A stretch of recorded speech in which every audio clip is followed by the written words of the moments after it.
Hi friends, అందరికీ నమస్తే.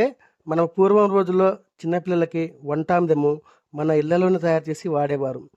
ఇప్పుడైతే మొత్తము రకరకాల ఆయిల్స్, మిషన్స్ వచ్చాయి కాబట్టి అసలు ఆముదం అంటేనే చాలామందికి తెలియదు.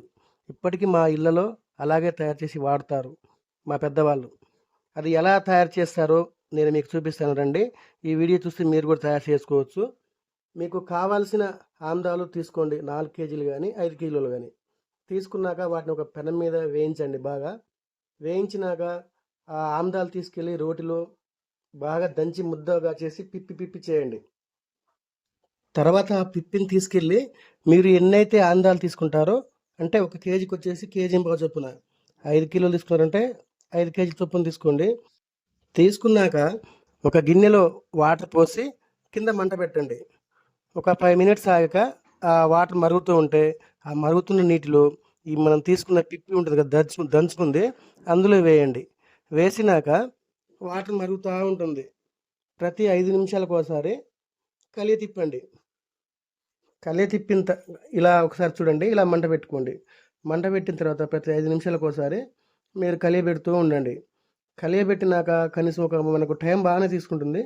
ఒక గంటన్నర అయ్యాక మనకు ఆ వాటర్ మొత్తం, మనం పోసిన వాటర్ మొత్తం ఆవిరైపోయి చిక్కగా తయారవుతుంది. ఆ చిక్కగా అయిన ద్రావణాన్ని ఒక పాత్రలో తీసి పక్కన పెట్టుకోండి.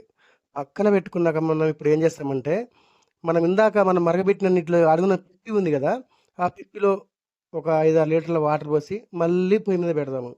పొయ్యి మీద పెట్టినాక ఏమవుతుందంటే, పైన మన ఒక లేయర్ లాగా ఏర్పడుతుంది. ఆ లేయర్ వస్తూ ఉంటే మనం తీస్తూ ఉండాలి. ఒక గంటె తీసుకొని ఆ గంటెలో తీస్తూ మళ్ళీ ఒక పాత్రలో వేసుకోవాలి. మొత్తం అయిపోయినాక, ఇంక లేయర్ ఆగిపోయినాక మళ్ళీ ఇప్పుడు మనం తీసిన పాత్రలో వేసిన ఇది ఉంది కదా, మన పై మిగడ లాంటిది, అది తీసి మళ్ళీ ఒకసారి మరగబెట్టాలి. మరగబెట్టినాక వాటర్ మొత్తం పోయి మళ్ళీ అందులో కూడా ఆయిల్ తయారవుతూ ఉంది. అంటే మనకు వాటర్ లేనప్పుడు ఏమవుతుందంటే ఆయిల్ చిటపట చిటపట అనేది అనదు. చిటపట అనేది ఎప్పుడు ఆగిపోయిందో మళ్ళీ ఆ ఆయిల్ తీసి మనం ఫస్ట్ ఇందాక తీసుకున్నాం కదా ఆయిల్లో కలపాలి. ఆ ఆయిల్లో కలిపినాక మళ్ళీ ఒక 5 నిమిషాలు కానీ, 10 నిమిషాలు కానీ, లేదంటే పావుగంట కానీ పొయ్యి మీద పెడితే అప్పుడు మొత్తం మనకు ఆముదం తయారవుతుంది. ఈ ఆముదం చాలా మంచిదండి. చిన్నపిల్లలకి తలకు రాసినా కూడా నెత్తి బాగా పెడుతుంది. ఈ ఆముదం రాయటం వలన పిల్లలకు చాలా చలవ చేస్తుందండి. ఇప్పటికీ పల్లెటూరులో అయితే ఈ ఆముదం వాడుతూనే ఉంటారు. సిటీలో అయితే ఏమి వాడతారో నాకైతే తెలియదు. దయచేసి మీరు కూడా తయారు చేసి వాడుకోండి.